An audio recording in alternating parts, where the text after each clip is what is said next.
Prepping with Sarge's Friday night prepping pre-party show. How's everybody doing? All right, we're gonna get started here in just a minute. Just want to kind of make sure our notifications are getting out there. If you're brand new to the channel, welcome. Hope you decide to subscribe. I hope you enjoy it. I talk about all things preparedness, everything from storm preparedness, storm prepping, to food self-sufficiency, wilderness survival, foraging. I talk about financial preparedness, one of the only prepping channels that covers that on a regular basis. In fact, we're going to talk about that a little bit in the beginning of this. And we do, of course, talk about some of the other fun stuff that's really out there, like, zombies and aliens and the robot uprising and EMPs and all that stuff that's really out there. But for the most part, I try to keep it real practical. Hey, Laura. Hey, Angie. Thank you so much for tuning in. It's good to see you both. Laura, I got your message. Yeah, I didn't catch that in the last live stream. I will be sure to get those that GAW prize to her healthy home. In fact, I left her a message. I had already sent her. She had won another prize, so I had already sent that out to her. So I'll send her another package, so she'll get the seeds as well. So thank you for letting me know.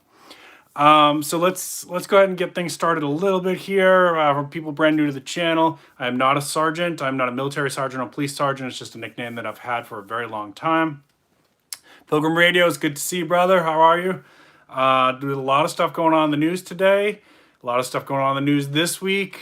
The primary focus of tonight is going to be on the aftermath of a hurricane. The aftermath of, when you've been through it, how do you cope with the immediately afterwards in the next few weeks and survive and making your life as comfortable as you can and checking on your neighbors, things like that. That's going to be the main thing. But there is some financial preparedness stuff to talk about too. Yeah, I missed it, Laura. Sorry about that. There's some financial preparedness stuff to talk about too. So I always, in full disclosure, since I do talk about financial prep on my channel, I like to tell you guys know what plays I'm making or have made. I sold all of my position in a company called FCEL, FCEL. You can check that out. That company has done fantastic in the past year, and it was just time for me to take my profits and take them out. As you know, I'm not a financial advisor. I'm not a financial analyst. I'm just a YouTuber who likes money, and I want you to be financially prepared as well. So I took my money out of there. It's not that the company's in danger. I think it's going to drop or anything like that. I'm more thinking about bigger picture. I'm trying to free up some cash because I do think a dip is coming. I think a correction is coming. And I think there's a lot of things that are pointing in that direction. Stamos, so good to see you. Thank you so much for tuning in. Silver and gold are popping again just at the end of the week. They really had a nice little jump. I was a little bit surprised by that. And actually, in full disclosure, I had kind of hoped that those prices would stay where they were at for a little bit longer because I wanted to do another big purchase. Now I'm going to hold off and see what happens here. Could be a mistake because if it rockets back up to 27, 28 for silver, 1900 for gold, then I'm going to be kicking myself that I didn't buy it today. That's the game we play when you do investing. You never know what's going to happen. So I sold my FCEL position. Hey, Titan Preparedness, good to see you.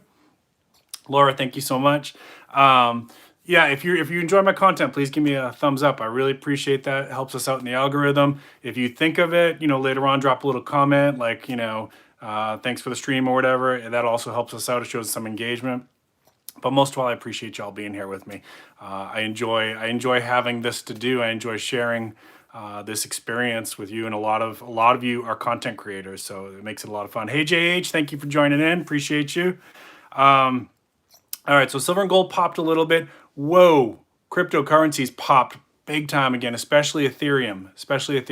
And Litecoin started to pop this afternoon. So I sold some of my Ethereum. I took some profits, right? So as you guys know, when I talk about cryptocurrencies, for my cryptocurrencies, I'm not a buy and hold guy. Okay, you just understand my strategy. I'm not saying that that's a bad strategy if you're doing that. That's not how I use cryptocurrencies.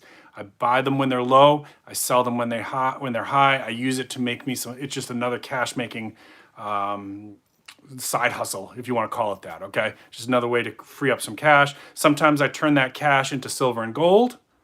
Sometimes I put it into S&P 500 companies. Sometimes I take it out and take care of household needs, okay? So I sold a little bit of my Ethereum, not all of it, because it was popping at a nice level for me. I was showing some nice profit there. I am not in a position where I can sell my Litecoin yet. Litecoin is popping nice. I need it to go. Unfortunately, I bought a big chunk of it at a lot higher price. So it was at 209-ish. It was hovering around 209. If it goes up above 260, I'm back in the green, and then I can start taking some profits off, right? So for now, I'm just kind of hanging tight. I'm not really buying any Litecoin personally. That's up to you if you want to do that. Okay. For Bitcoin, anytime Bitcoin's up above 50, I'm in the green. I can take some profits out. My Dogecoin is in the profits right now. Okay. So that's how I use it. But if you're the type of person that you sees, Bitcoin's going to 100,000 per coin, that's up to you. You can buy and hold it. Okay. Each of us has to be responsible for the financial decisions that we make. I just like to talk about some different opportunities that I see, some trends. You guys know recently I took almost all of my money out of the defense stocks because we're pulling out of wars, and I've sold off most of my biopharmaceuticals except for a couple that I still like Pfizer and Johnson & Johnson. And there was one more that I was holding on to because I was in the red on it. It'll come back to me, don't worry. So that's where I'm at. Those are the plays that I've made this week. I did buy a little bit more. Caterpillar had dipped. I like Caterpillar. That's one of my buy and holds. I bought some Caterpillar on the dip. What else dipped? And I bought something else. High Winds Properties, which is a real estate investment company, investment trust. I bought that, dipped a lot today. I took some of my profits from Ethereum and I bought it into that. That's a buy and hold for me. I like the dividend income. I like the passive income. Okay. That's financial preparedness. That's why I talk about all this stuff. Taking money and putting it to work for you so that if something happens and I lose my job, if something happens and we hit a huge recession, if something happens and I have massive damage to my house or my car, I've got more than just cash savings. I've got more than just silver and gold. Okay, I've got some income coming in from those passive dividend stocks. And yeah, it's not a lot, but it's, you're building this up over time, okay? All right, let's check in. See, we got Silver Scorpion in the house. Her healthy home. Thank you so much for checking in. I left you a message. I didn't realize I was supposed to send you the other GOL prize. Laura had said that you could have the seeds that she won, so I will get that off to you. You have another package that's coming. You may have already gotten it, so you'll be getting another package, which is the seeds. Let's see. Defense will be back up. Absolutely, Titan Preparedness. Where defensive stocks are not a bad play. We're always going to have to build better weapons so that we can stay ahead of the game. I'm not saying that that they're a bad investment at all. In fact, when I sell an investment, it doesn't necessarily mean it's a bad investment. It just means I've gotten what I want out of that investment and I'm taking it out so I can make a different move. Okay. Let's see. Stamos, metal detecting. What do you think about? So I don't know enough about it. I think it's a fun hobby. I knew a guy. Oh, thank you, Bacon. You rock. Thank you so much. I knew a guy when I lived in Massachusetts that did it on, and here's what his tips were. He did it on the beaches after a big storm and after there was a Labor Day weekend or something like that, when you knew July 4th, when you knew there was a lot of people on the beaches, and he found a ton of rings, a ton. And something, and he wasn't in it for selling them. He was like, if somebody reports that they've got a missing ring, I'm happy to give it back to them. That's what it's all about. He enjoyed that, actually, that if he could reunite somebody with their lost wedding ring or their lost engagement ring, but he found a ton of rings. There are laws in certain areas, like here in Charleston, there are laws because of all the history here for both the Revolutionary War and the Civil War. There is a lot of stuff, artifacts underground. And they don't want you, if you find something, they don't want you keeping it a lot of the times, especially if it's there's a lot of cannonballs here. A lot of cannonballs here. People find them all the time. They don't want you taking that stuff because they consider it dangerous, and they want to check to make sure that it's not dangerous anymore, and they want to get it into a museum, things like that. So I don't know enough about it, especially for your area. Check your local laws, what you can and can't keep. Ask maybe some of the people in your area, how much luck are they having with it? Because some areas are just ripe with treasure and others not so much. You'll find soda can tabs and maybe an old license plate. And that's kind of cool stuff too. There's nothing wrong with that. But for me, I think if I had it, it's a nice toy. I don't know that I'm going to find a ton of stuff here that I could legally keep. Could I find some old coins here from Civil War and Revolutionary War? Yup, they're there. They're under the ground. They're in the ground here. Yup. Could I legally keep them? I don't know that for sure, and probably not going to go comment on that here on a live video. All right. Let's see who else we got in the channel here. Stamos, thank you. You're welcome, Her Healthy Home. Let's see. Check out Southern Relics. Okay, good recommendation there, Titan Preparedness. Check out Southern Relics. All right, good. So, what else we got going on? Unemployment rate. This ties into the economy. This ties into the economy and like why I'm worried about the correction that I think is coming. And the number of people returning to work is not hitting those numbers that they want. And the other thing was the eviction moratorium was kicked out by the courts, which is I've been talking about for months, that I think that's going to have a huge impact on the economy, on the real estate market, everything, all of it, right? So we got a lot of stuff going on there. I was having a conversation on Instagram today with Hudson Valley Preparedness, or Hudson Valley Prepping, if you guys know that channel. He's on Instagram and on YouTube, about how, you know, the solution, which is maybe not cheap or easy to do, but the best solution long-term for the United States, in my opinion, and I know a lot of you will agree with me, is let's bring those factory jobs back to the United States. And yeah, you're going to have to incentivize it for the Fortune 500 companies. You're going to probably have to give them some corporate welfare. You're going to have to give them some tax breaks. Do I like corporate welfare? No. That's how it works. If you want those factories in the United States and you want those good jobs in the United States, and these are jobs, some of you are too young to know this. I'm not trying to be insulting, but I grew up in the 70s and 80s. These jobs don't exist anymore in the United States. They did when I was a kid. A person could work in one of these manufacturing plants and have a living wage, raise a family, have a house, take a vacation, right? Like all these things that people are saying, we got to have more money for our jobs. People can't live on this money, right? Those jobs were shipped off. That's the problem, okay? The problem isn't that fast food is not paying enough. Okay, maybe they're not. The problem, in my opinion, is that there's not other good jobs that people can do without an expensive education that can pay, you know, for a home and a family and vacations and a good quality of life. That's the problem, right? I hope people understand what I'm saying. Like, I'm not saying that people who work fast food don't deserve more money. I do think they do. But the better solution is let's create better jobs. Let's create good jobs where people can raise a family. Those factories should come back to the United States. It was a huge mistake to let all those companies downsize. And they did it because they wanted, you know, cheaper labor, cheaper production, and we want cheaper products, right? I shop at places to get cheaper products. I have products all around me right now that are from other countries, right? I'm not gonna, you know, lie and say I'm using all made in the USA. I'm not. I just feel like we had more balance in the economy growing up in the 70s and 80s. The world is different. I know that. I mean, you can't live in the past, but I think moving those factory jobs back here to the United States is a better solution than all these other solutions that seem to be getting proposed. And if you agree with me, smash that like, smash that thumbs up. All right. 90s baby, Her Healthy Home. All right. I am old. Stamos, I am old. 25% of where they thought it was going to be. Yep. Yep. All right. So that's my little rant today. That's my little rant today. Let's see. What else? So I think I'm going to go into the hurricane stuff. Okay.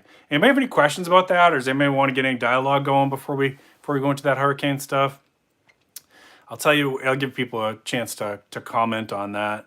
But while I'm giving people a chance to comment on the economy stuff, my thoughts on the hurricanes is that this is the new normal. Okay, this is unfortunately I've been vocal about that. I think that climate change is real, right? Like to me, that's such a silly debate. I'm not going to get into a YouTube debate about what's causing it, okay? Because people are dug in on that. It doesn't matter. Climate change is real. These storms are happening. So if you may say, well, this is a natural cycle. Okay, there is natural cycles. And I may say, well, this is, accelerated by things that we've done with fossil fuels and stuff like that, right? And we just get into this like punching match where nobody gets anywhere. So let's focus on how do we prepare for it? How do we survive this, okay? Because these Category 5 hurricanes are going to be more common. And Ida was a bad storm. Usually when a hurricane hits land, it starts dissipating strength pretty quick. And so it may fly across the United States. It might fly up to New Jersey or Massachusetts. But by then it's just a windstorm and a rainstorm. This thing was still doing massive amounts of destruction like they haven't seen before. And the worst thing we can do is believe the lie that's going to be told, the narrative that's going to be told, like, oh, this is just a 1,000-year storm. This is a 500-year storm, because people will fall into complacency. And complacency is the last thing we need right now. People, news media, whatever, like to make fun of preppers and say, we're extremists, or we're hoarders, or like all these like negative connotations. There's other ones too. I'm not even gonna get into that. And then when something bad happens, it's, well, you should have had 3 days of food, right? And look at the people in New Orleans. There's neighborhoods that are gonna be without power for over a month, probably. Okay, so 3 days of food used to be the standard. Nope. What if you can't get to food and food can't get to you for a month? Are you gonna live? Right? This is the new norm, my folks, right? You know it. I'm preaching to the choir. All right, let's check the comments, and then I'll go into the aftermath tips that I have, because today's all about the after the hurricane. All right, I've done other videos about before the hurricane and during the hurricane. This one's all about after the hurricane. All right, let's see what you all have to say. Let's see. Yes, we are also to blame. Many of us aren't willing to pay the premium that it would cost. True. We want cheap stuff. True. Me too. The amount that they want to make in profit versus the pay is also grossly unbalanced. Fault on both sides. I agree. And I think that executive pay is beyond disproportional to the people who make the products. And that's part of the problem. Like, so if we say, okay, well, a new iPhone, instead of costing you, I don't know what, $600. I don't even remember what I paid when I did the 11. Now it's going to cost you $1,200 because we had to bring that labor back to the United States and all these parts and all this, blah, blah, blah, blah, blah, right? Okay, maybe it's going to cost more, but how much were all the executives at Apple getting, right? It's extreme, like beyond extreme. Stamos, thank you so much for tuning in. Appreciate it.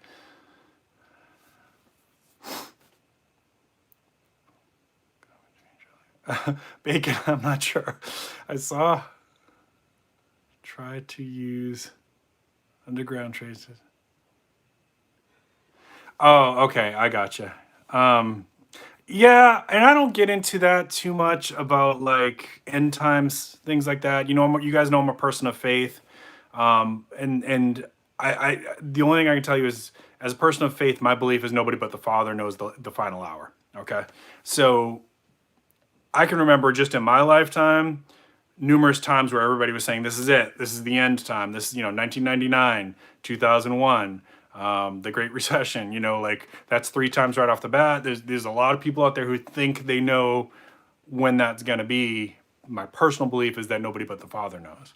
So you know what? Here's what I tell people when they freak out about that.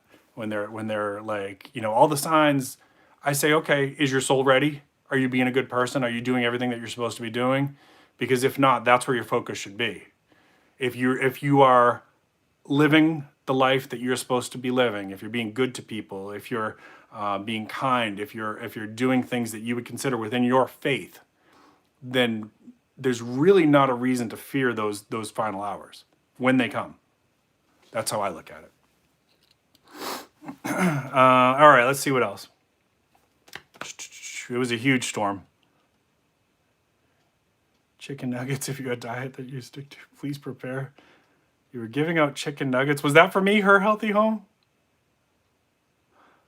Do neighbors taste better with barbecue sauce or ketchup? I'm not even going to touch that one. Some people will starve if they can't get food. Yeah, that happens right now, Bacon. That like you watch when power goes out in certain parts of the country that are not used to growing or being able to find food, they freak out. They freak out if like Domino's can't deliver, and it's bad. The more disconnected we are from food sources, the more unable people are to provide their own food, right? It's not just about saving up some canned goods and dried goods. It's also being able to like, can I find food if I go out there? Can I grow food, right? The more people are disconnected from that, the more they are going to freak out when they can't get it. Prior New Orleans hurricane survivor told me that people got diabetes or pre-diabetes from weeks of fried chicken, which was the only, oh wow. Yeah, I mean, and that's, you know, eating weeks of canned goods is not the greatest thing for us either. We eating weeks of MREs or dehydrated fruits, you know, that's probably not the greatest thing either, but it'll keep you alive for quite a long time, right? I agree with you, Silver Scorpion. Hudson Valley prepping and survival. I was just talking about you. I was just talking about the conversation you and I had on Instagram earlier about the manufacturing jobs coming back to the United States. Healthy home. Bacon fats, Hudson Valley. Hi. Okay.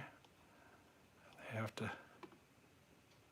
I don't mean the scientific dynamic climate change. I mean the religion of climate change, that the only solution is always more government. Oh, okay. I got you. I don't think it's going to happen anyways. Like, let's say that we could. All right. How do I want to say this? Let's say that we all knew what the solution was, that we could somehow reverse what's happening. I personally don't think we can. It's not to say that I don't do my part and I don't want to, that I do want other people to do as much as you can. Compost, recycle, do what you can, cut down on your plastics if you can. You know, all of that is good stuff. More fuel efficient vehicles is good stuff. You know, there's a lot of ways that we can get better at that, but I think my personal belief is that we're caught in the vortex, and now the systems that are spinning up, we can't turn this around in a year, 2 years, 5 years. It's not to say that we shouldn't do things. Absolutely we should. And I'm not hopeless about this. I do believe that a future generation is going to figure out some better methods to turn this stuff around. We're not there right now, right? So my focus is on how do I help people survive this stuff. And we're not going to do it anyways. Like, you know, we can propose all these things like, hey, let's put solar panels on every house in America and on every sidewalk in America, right? They're not going to do it. They're just not going to do it. There's not enough money to do it. There's not enough will to do it. There's too much resistance on the other side. And solar panels is probably a bad example because there's some efficiency and cost issues there, but you know what I mean. All right, what else?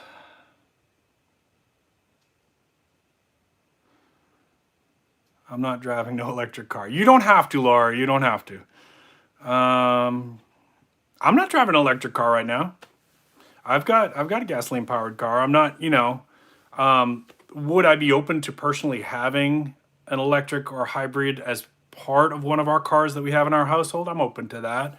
But you know, right now, for the amount of driving that I've had to do in the last few years and the way that I drive and that kind of stuff, it didn't really make sense for us right now. I'm not opposed to it under the right conditions. I would like to see some of the electric motorcycles improve. I'm not talking about mopeds, I'm talking about motorcycles. There are some out there, but I would like to see them improve. I'd be open to an electric motorcycle. I think that'd be kind of cool. I don't get how you could live in Louisiana and not be prepared. Well, yeah, and a lot of people are saying that. Some of the neighborhoods that got hit the hardest, of course, are also the most poverty-stricken. So, you know, you're probably talking about people that were living day to day, that, you know, an extra pack of flashlight batteries, just as an example, was hard for them to do. I drive a hybrid, put 5 gallons in the other day for 1,800. That's awesome. Yeah, and I know I have my former sensei, my former karate instructor, had a hybrid, and he basically filled his tank once a month. And he said that that's all he needed to do because most of it he was getting off the electric part of it. So, I mean, there's some nice perks to it. Batteries are super expensive if your battery goes out. Yeah, exactly. The batteries are super expensive, Bacon. Solar panels are still very expensive. The break-even point on solar panels is not good. You know, versus like say some of the stuff I talked about earlier in the stream, you know, like investing in different things that will make you some money. So you have to make those choices. If I had tons and tons of money, yeah, I'd put solar panels all over my roof. Absolutely. But I don't have that much money. So I have to make really smart decisions about how I use it so that hopefully one day I get to retire and live okay, comfortably, right? So solar panels are not a good financial decision for me right now. They're just not. And a lot of people don't realize that if you don't have the battery banks, and in some areas you may not be allowed to have the battery banks, that when the power goes out, just because you have solar powers, you still aren't going to be able to light your house unless you have the right setup for that. And most people who have solar panels do not have the battery banks. All right. Electric bikes are pretty cool. Yep, those are pretty cool. I looked at those a while back. And charging the cars, yes, Laura, I 100% agree with you. That's a big issue for me. I want them to get that charging time faster. I want to be able to, if I'm driving up to, say, Massachusetts to spend time with my family and friends up there, I want to be able to stop for a half hour, plug in, get lunch, and be charged up. We're not there yet. Yeah, and if you're charging while you're sleeping, that's good. But what if you're doing like a really long trip, right? Yours is a hybrid Titan, so you could switch to gas, I guess, right?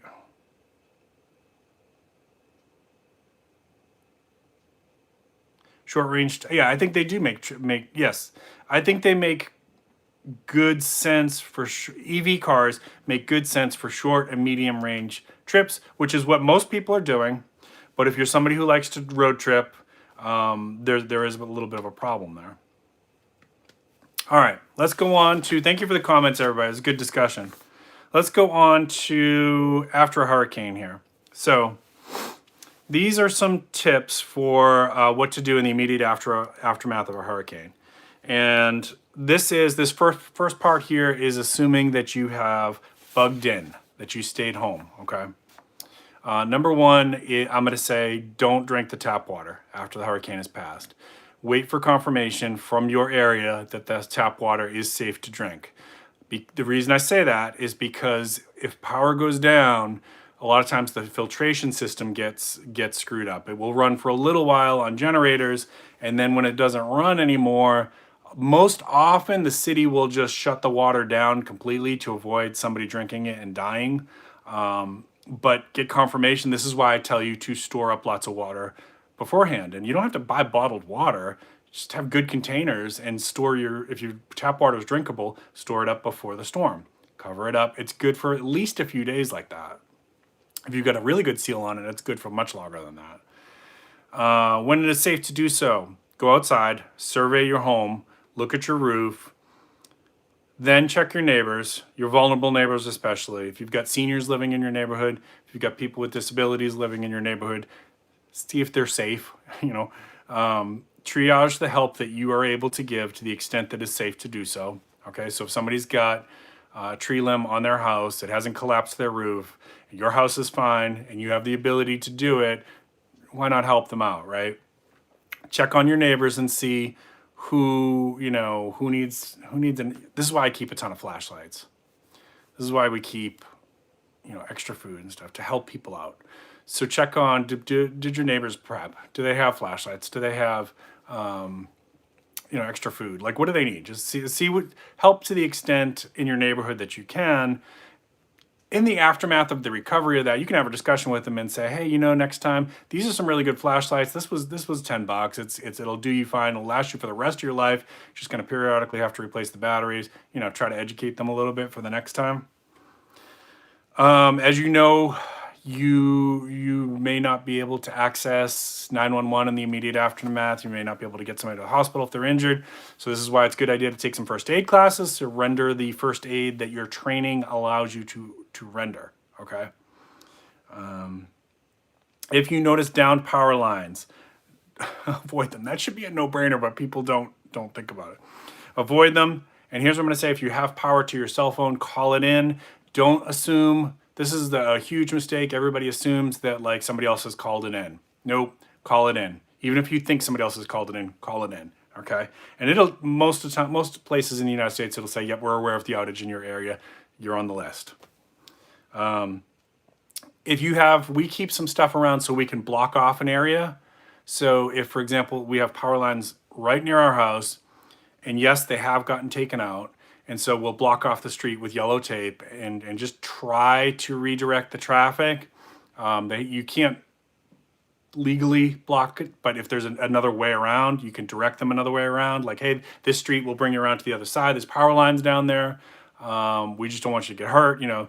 You can avoid somebody else getting injured that way if you can do that. But again, only if it's safe to do so. Don't go near those power lines if they're, you know, don't go near them if you can avoid it. If you can go around them and put something up to help somebody else avoid it, that's great. Board up broken windows. Do any makeshift repairs that are within your ability as soon as it is safe to do so. Make sure that your presence is known. Okay, so I have another video out there about the looting that goes on after hurricanes. It is a real thing. And bad people with bad intentions will start circling around neighborhoods looking for which houses are abandoned. Or not abandoned, evacuated. Okay, easy targets for them, especially with the power out. Alarm systems are probably down, cameras are probably down. They're looking for easy targets. So make your presence known if you're one of the people that stayed back. This neighborhood is occupied, okay? All you have to do is be walking around, cleaning up your yard, be outside. At nighttime, you've got some lights in the windows that shows somebody is clearly inside. There's no power in the neighborhood, but this house is lit up. Somebody's inside, right?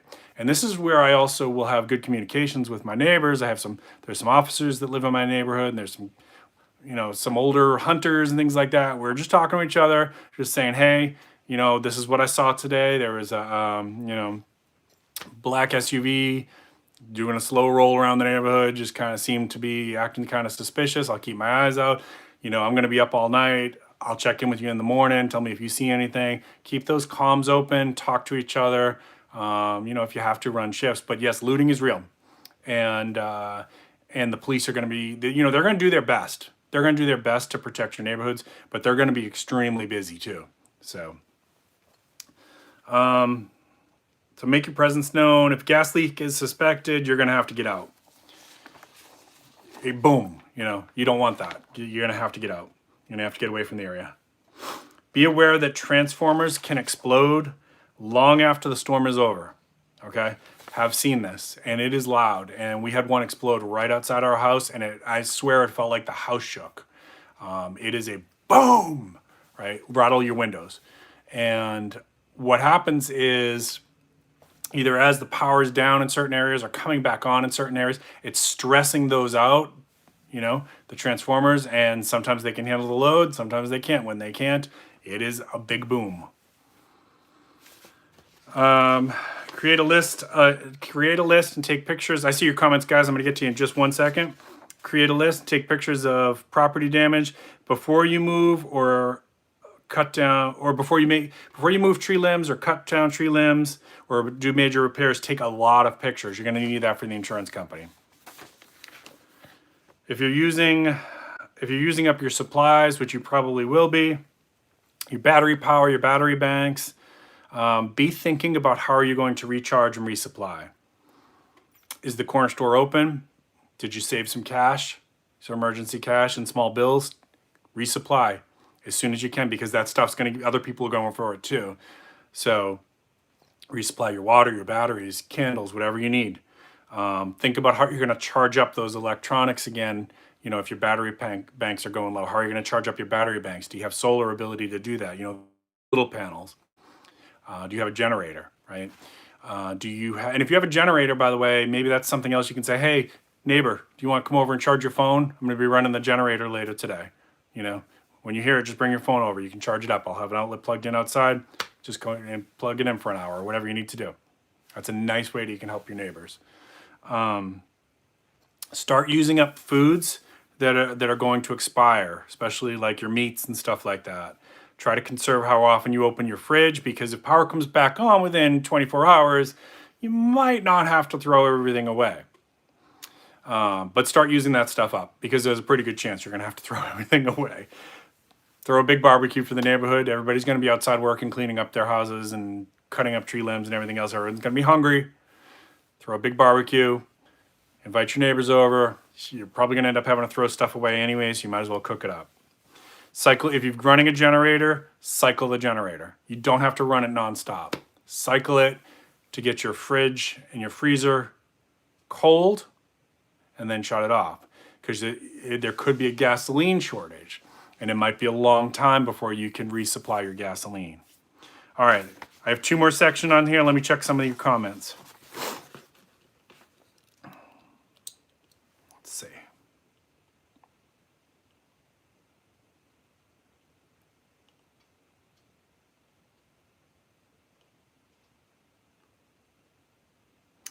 I think a Berkey does. I think a Berkey water filtration system is about the best you can get. That was for Titan Preparedness. Successful Slaves, good to see you. Yeah, so Laura, as far as the bodies of water, the issue that I've got here is most of the water near me is salt water. I love that you guys are still talking about the EVS.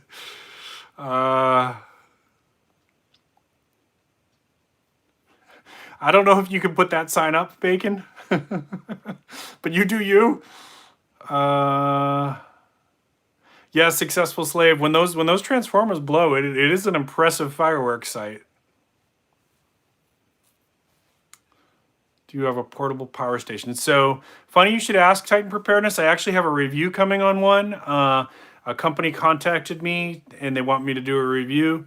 So I can't recommend it yet because I haven't tested it out, but I'm working on a review for that. What I do have is a bunch of those power banks, and I put that in the description. OUTXE is the company that I usually use for my power banks. It's not to say it's the only good ones out there, just the company that I work with for power banks, and they've done us very, very well. We've had numerous hurricanes here, had power outages galore, and we can pretty much keep all of our small stuff, including our fans, a lot of our flashlights that are rechargeable flashlights, a lot of our our radio, all that stuff. We can run all that stuff for a very, very long time before we start to run into an issue because of the power bank fleet that I've got.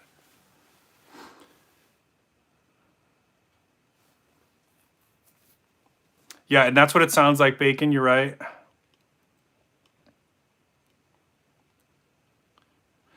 Yeah, and there's no Titan Preparedness. There's no need to run that generator nonstop. You're burning up gasoline that you're going to need. I do not have a Berkey, her healthy home. That's on my wish list. I would love to have a Berkey filter. They, as far as I'm concerned, they are the best in the industry. I don't have one. I have some Sawyer stuff. I have some ways to filter water. I have a couple different ways to do it, but the best in the industry by far, in my opinion, is Berkey. And for those of you who don't know what we're talking about, Berkey filtration, it's a water filter. There's a couple different water filtration systems that they have, and it basically can make really bad water clean and drinkable. It also takes out some of like the harsh minerals and stuff like that too, which a lot of filtration systems do not. Yeah, exactly, Bacon. I'm getting tired of that label of like, if you're a prepper, you're an extremist. Okay, so I talk about stocks and silver and gold and gardening and foraging and hurricane preparedness. Like if that's extremist, wow. So Bacon, I like a couple different sizes. The ones that it's good to have a couple of the 50,000 milliamp ones. That will recharge your phone multiple times, like probably for the average smartphone, probably charged about 10 times. We have some smaller ones too, which are good for like traveling on the airplane and stuff like that. So I have some 10,000 ones, and we have a couple that are just like 2,000 milliamps. Those are like pocket size. They're about the size of a stick of lipstick or whatever. And those will get you maybe like one charge. So we've got numerous different ones. Thank you, Laura. I'll have to look into that. You saved up 4 years to get it. Do I want a successful slave? How much are they? Can you put that in chat? Because I really don't know. Yeah, you can boil water, absolutely. And then that's a good way. Boiling water will not remove the like harsh minerals and stuff like that. It should kill all the bacteria, but it won't remove like harsh chemicals and minerals. Catadine's a good system too. Yep. Catadine's really good. Catadine, Sawyer, those are good companies. I'm not saying that you can't use those. We have some Sawyer stuff. I like the Catadine system a lot. I have an interview coming up with my brother one of these days. I got to get it edited. He does a lot of backpacking and hiking, and he climbed Kilimanjaro. And in his interview, he was talking about what water system he uses. I forget. It was some kind of gravity system, but I forget what he said. Ghost Prepper. Okay, we'll check that out, Laura. 408. Okay, that's actually successful slave. That's actually cheaper than I thought. I thought you were going to say like 900. Yeah, but 6,000. There's nothing wrong with 6,000 milliamps. I would say, depending on how prone you are to outages, maybe have more than one. We have some that are like 5,000. We have some that are 10,000. The 50,000 one is heavy. Like, it's not a good travel one. I'll tell you, it's like a brick. I showed it in one of the other, I have a review on a couple of them actually. So if later on, if you want to check it out, you can, I link them in the description. And if you want to check out my review, just later on, search Prepping with Sarge OUTXE, OUTXE, and you'll see the reviews that I've done on some of their products. All right, let's move on. Comms. So again, I think it is a good idea to stay in touch with your neighbors. Find out who's in town and who's not.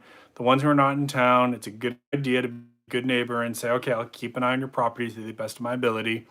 They can have them call you, and you could say, yep, I'll send you some pictures of your property, okay, so that they know how things are going. Most of the time when we've had hurricanes and power outages here, our cell phones still work.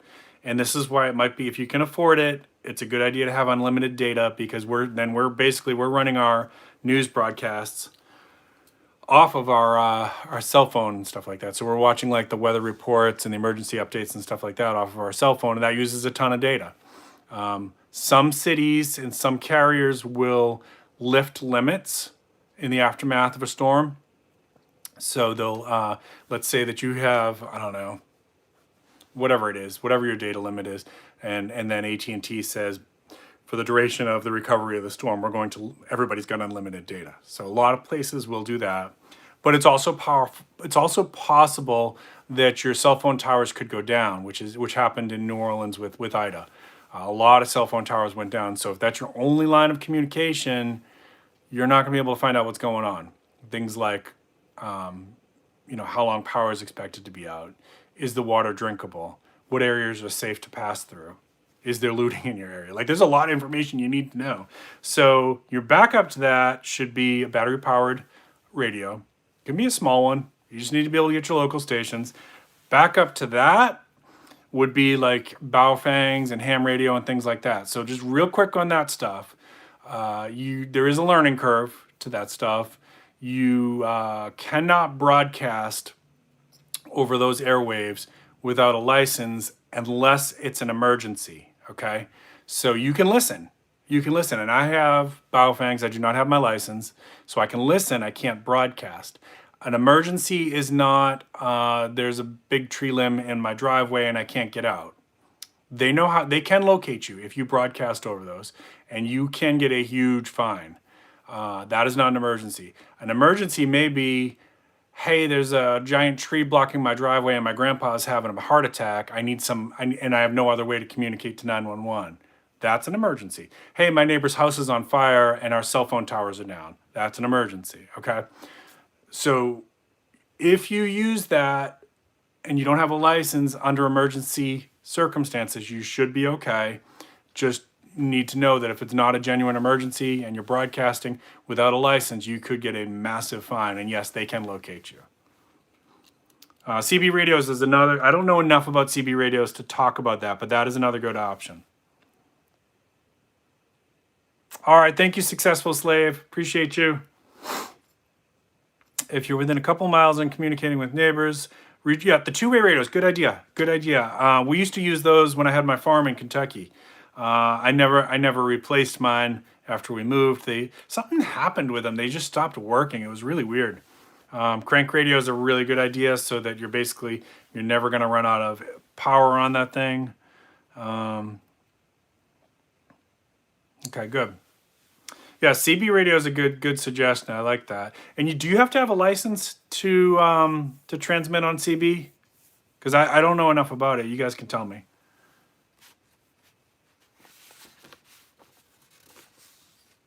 Not as clear. All right, well, I'm waiting for an answer on that. Now, you don't have to have a license? Okay, thank you, Laura. All right, so the next part here, I know I'm going a little bit over. I don't think the bin auction has been going on the last few weeks. I'm not sure why. I know the director of Awesome, I know I'm switching up on you here. That's the ADD, sorry.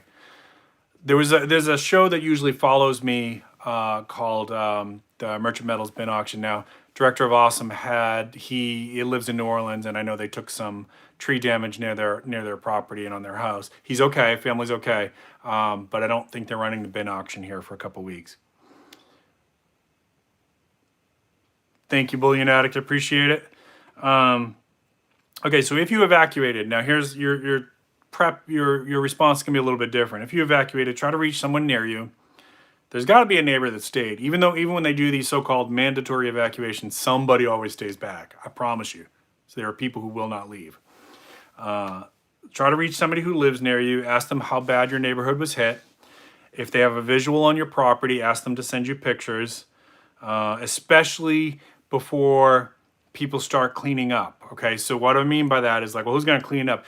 You know what? There's actually a lot of good Samaritans who will go around in the aftermath of a hurricane and like just start randomly cleaning up people's properties. I've seen it. They've come to our neighborhood and just started cleaning up down trees and tree limbs and things like that. So it's possible that somebody could do that before you've even had a chance to get pictures for your insurance company, and you could get into some complications with that. So if you've got a neighbor, ask them to send you some pictures of their property, especially if they say, hey, you got a big tree limb down on your roof or whatever. Maybe it doesn't look so bad to them, but you get inside and there's a leak inside your house. Those pictures would be kind of handy for your insurance company.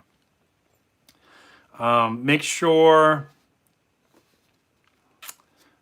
before you try to return to your home, make sure that they are allowing traffic to pass. They can block traffic back into the city as a safety issue.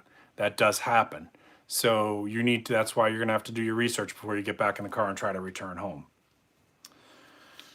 Try to resupply. Now, we only have evacuated here once. We usually stay. And when we did, this was a good idea. We were glad we did this. Resupply before you come back into town. Even if you think you've got stuff at the house, your house might have taken water damage.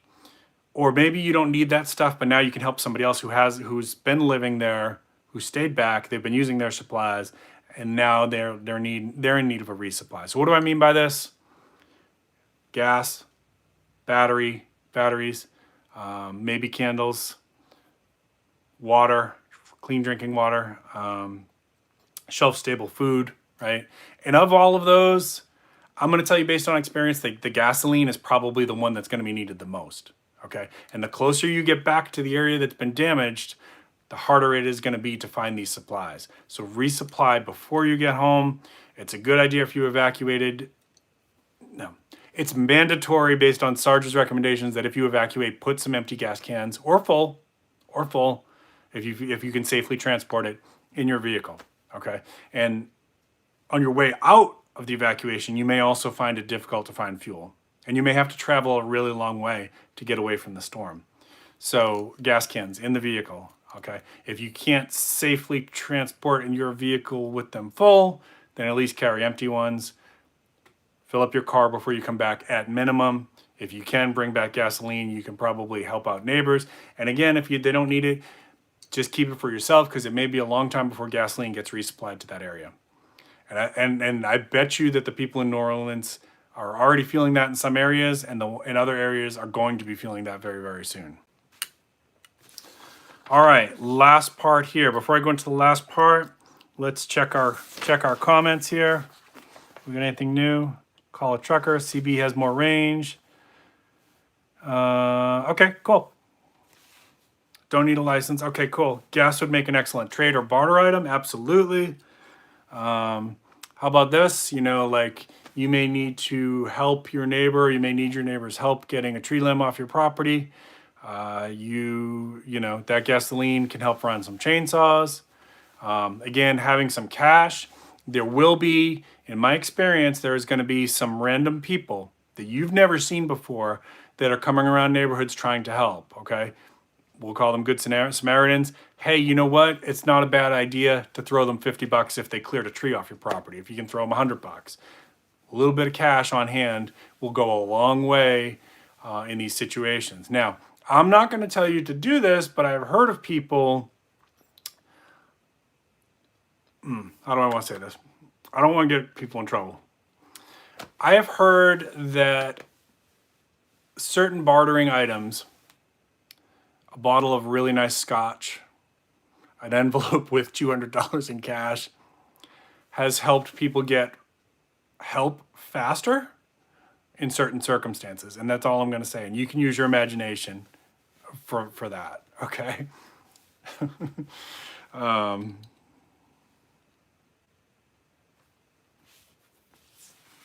So yeah, that's a good question. Like, how much gas? That really depends. I always have gas at home. I don't let my cans go empty. That's smart, Laura. If I remember rightly, it's gravity powered, so it takes a while for it to go out. Yeah, natural gas. You can set up generators on that too, which is really cool. So how much gas you can store on your property is going to depend on your situation. Like, I live in the city. When I lived in Kentucky on a farm, I had a lot more room to work with, so I could store 50 gallons of gasoline and some kerosene too. I had a safe way to do that because of the property that I had. I don't have as much space to safely store, so I had to scale that back down. It's going to depend on your situation. All right, last piece here, aftermath. So in the aftermath, after a storm, one of the things that my wife and I always do is we do like a debriefing. Okay, so we talk about, yeah, I did. I'll talk about that in a second. We will sit down in the aftermath when power is restored, and sometimes we'll be writing stuff down as we're experiencing it, like what worked well, what did we not do well with, what could we improve next time. And that's how we've come up with some of the things like the camping fan, and ways to charge our power banks when even our power banks were getting depleted. I've got in my vehicle, I have a way to basically turn my vehicle into a generator, right? Like, I have outlets, so I can run my vehicle, charge things like my power banks, and then work the power banks off onto my rechargeable flashlights, my lights, my cell phone, my tablet, you know, all kinds of different ways, all kinds of things that I can run off of that. So do a debriefing afterwards. You know, what were we missing? What would have made our lives easier? What are some things that we need to get, you know, that would make that our next storm easier? So each time you should be getting a little bit better. It's a learning curve. And the first hurricane that we went through here, I had no idea how quickly stations run out of gas. I had no idea. Learned that one. Didn't really, the cash thing. So, like, I always keep a little bit of cash anyways, always. But during, if a storm's coming in, I take a little bit more out in small bills. The ATMs will run out of cash pretty fast, so you want to do that before. Don't make that a last minute thing. All right. Yeah, so I mean, we can talk about the alcohol thing too. So it is, the stores will have a good run on wine and whiskey and things like that. And, when power goes out, you are going to be bored out of your mind. It's not uncommon for people to drink more than they normally would. I would say when the storm is raging, don't get sloshed drunk. That's probably a bad idea, because if something lands and splits open your house, you're going to want your faculties about you. But if you got, it's the aftermath, it's the next day, you've done a lot of the yard cleanup, and you just want to try to rest and relax. People are going to have more drinks. A lot of people have drinks in the lead up too, because they're so stressed out, and they'll eat like, there's hurricane snacks, that's a thing. And like most people will eat all of their hurricane snacks in the hours leading up to the hurricane because they're so stressed out. Their cortisol in their brain is cranking, which makes you crave calorie dense food. And so they'll eat like, tons and tons of junk food.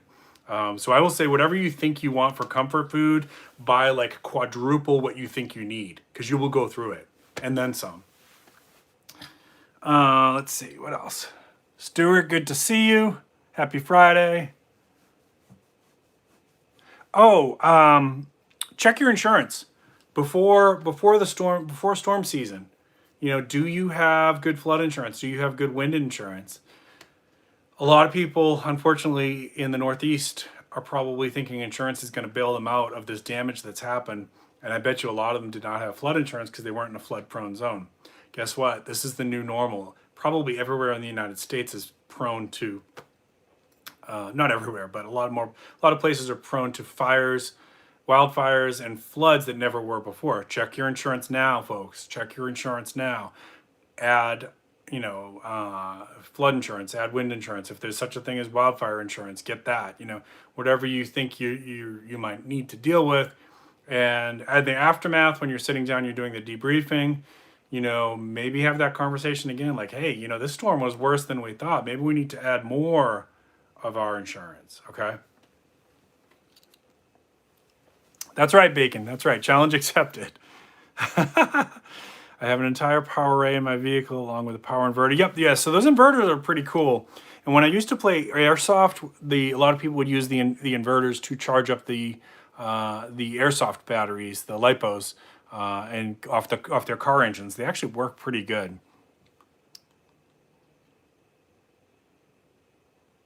Shall live on a farm, probably not in Kentucky. Hurricane babies. So hurricane babies are a real thing. People get bored and they are going to snuggle and procreate more than they would. So hurricane babies are a real thing. Hurricane dogs, I've talked about that. I don't want to get into that because you'd get me all teared up. People abandon their dogs, and sometimes their dogs get lost because like fences get damaged. People let their dog out to go to the bathroom. Fence has been damaged and they're gone. Hurricane dogs are a real thing. If you live in an area that's hurricane prone, I appeal to you to consider on your next time you're adopting a pet, to consider adopting a hurricane dog. They need homes and they have a lot of trauma that comes with them, so they need love. So you get me choked up, fam. Don't do that. Food insurance, unless it's purchased privately. Oh, okay. Is that like if you have to throw away everything in your refrigerator and freezer? So so that we typically have, when we've lost power, we've had to throw away each time a couple $100 in food. I don't have a generator. We talk about it. We have not made a decision on it as yet, so we take the hit. We cook up as much food as we can. But you can live without a generator, without power. I mean, we have other ways to charge other stuff. The only thing that I can't run, 3 things: my freezer, my refrigerator, and my air conditioning. Everything else we can and we have lived without, okay? And having a grill, we can cook. That's not a problem.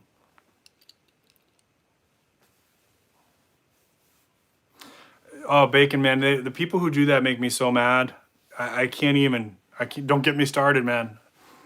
Our dog Ray that you guys have seen in some of my other videos, she's a hurricane adoptee and she's a love bug. Like the fact that somebody would just leave her, that's family, like that's, to me, she's like our baby. She's our child. Like oh man. And she's got massive trauma because of it. She's afraid that when my wife leaves the house, she's afraid that, you know, she's never going to see her again. She's got attachment issues, and we have to give medications to her to help her manage that anxiety. She is so afraid of rainstorms and thunderstorms because she was out in a hurricane. I can't even. I'm not a person. I better not say this. I'm not a person who likes to do harm or violence.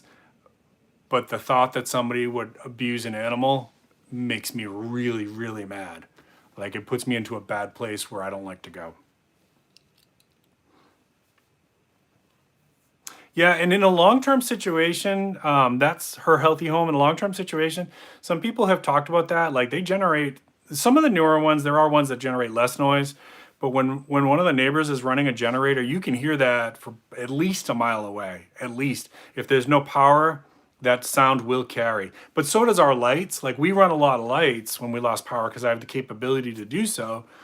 And our lights will light up our whole neighborhood. Our neighbors will comment on that. It's a good thing and a bad thing. Maybe it makes us in some ways a target, but it's also telling people, hey, this house is occupied, there's somebody here, and there's easier targets available. That's how I tend to think of it. But yeah, our lights, you can see our lights from pretty far away because of how we're doing it. What else we got? So yeah, I can't either, Laura. We love our pets, and I have a cat too. And we're thinking about adopting another pet too, but we'll save that for another video. I had a farm. Yeah, I lived in Kentucky for 10 years. We had I had a horse farm, and we had over 100 chickens, and I had a huge garden, huge. I grew so much fruits and vegetables that we were giving stuff away. That part I do really miss. I miss the quiet of the farm life. There would be days going by where we'd only see maybe a car come down the road. But there's as much as like preppers will knock city life too, there's a lot of advantages to city life too. You know, obviously if things got really bad and you have mass, violence and things like that, yeah, the city's probably going to be a lot more dangerous, of course. But there's some advantages too, like for short-term situations, hurricanes and things like that. Cities we get our power back before the rural areas. Every time. They're going to restore power first to the hospitals. So if you're close to a hospital, you're going to get your power turned on much quicker than anybody else. If you're near like a water treatment plant, you're going to get your power turned on much quicker than anybody else. And then it's by population density, right? Well, no, I'm sorry. Then it's other infrastructure things like grocery stores, gas stations. They would try to get those online. And then it's by population density. So cities will get their power back. You have quicker access to 911 in a lot of cases. You have quicker access to emergency rooms and things like that in a lot of cases. So it's not completely without its own advantages to live in the city life. And when we're not dealing with this stuff, there's a lot of fun stuff to do where I live. Charleston is a fantastic city. There's so much cultural stuff here. The restaurants are fantastic. We have so much water activities, boating, fishing, all kinds of stuff like that. Beautiful area. It's a city, but it's a gem of a city. It's got the water. It's got old Southern mansions. It's got a lot of history. We've got all kinds of fun things to do here. We got museums. We got art museums. We got everything imaginable that you would want to have access to, and it's so close to us. Anything we want to go to is like a 5-10 minute ride for us. So there are advantages to it. Obviously, if it's the end of the world situation, you don't want to be in a city. I get that. But right now we're not in the end of the world situation. Trust me, I have my plans for if we have to get out. We have plan A, plan B, plan C, plan D. I'm a prepper. I know the risks. All right. Let's start to wind it down, folks. There you go, her healthy home. That doesn't surprise me. Being close to somebody, a VIP, probably doesn't hurt. 12 hours during a twister due to being on the same lines as the hospital. Absolutely right. Yeah, and Titan Preparedness. Next time you're down here, let's try again. I know we were trying to get together. We'll aim for that again. All right, before I wind it down, Is there anything anybody wants to plug? Go ahead and do so in the chat. If you got a video coming up, anything, any series that you've got, go ahead and tell each other in the chat. Love for us YouTubers to support each other. It's awesome. And I'll tell you, while you guys are doing that, I'll tell you what I got coming up. So I hope you guys have been enjoying the shorts. I started releasing a lot of shorts that I had already pre-recorded. For a lot of them are foraging videos. Are you getting the notifications? Let me know in chat, please. Because I guess that they don't do notifications on shorts anymore. And I can tell because my views are like half, sometimes a third of what they normally are. And I didn't know that they weren't doing that. So there's more shorts coming this week. If you like those, if you like the foraging and things like that, they are coming. You're not getting the notifications. Mauricio, so good to see you. How you been? So I got I have that coming. I have a lot of product reviews coming. I have several companies had contacted me and asked me to review products, and they're products that I think preppers will like. One of them, Titan Preparedness, had already reviewed, so I will, when I do mine, I'll reference his video so you can see both of those. I have a review that I'm going to have to do for this power station that I was talking about earlier. I've got a couple other things that companies are sending me things. All of a sudden, when you hit monetization, I'm getting a little bit more attention, which is great. I'm happy for it. I'm happy to do some product reviews for the audience and tell you, what I like, what I don't like about certain things, especially if it's stuff that I think might help you. Of course, skills comes before all those. Skills, learning how to garden, forage, do first aid, how to do self-defense. All of that is more important than the toys, okay? But toys sometimes can be nice too. I have a couple more knife reviews coming, so that's all coming in the next couple months here. I have stuff that I still need to edit, interviews. I have an interview coming up with one of the ladies in the area that is an expert forager. Like, I'm a good forager. She's at least 2 levels above me. Okay, so she agreed to let me interview her. In fact, I'm going to be training with her later this month. And then October, I've got some stuff coming, some outdoor stuff. I think I'm in the works of planning this. In fact, part of what I'm doing this weekend is scouting out some new locations. So I hope to have some more outdoor stuff coming for you in October. And then that's as far as I've got it planned out, okay? All right, let's see what you guys got coming up here.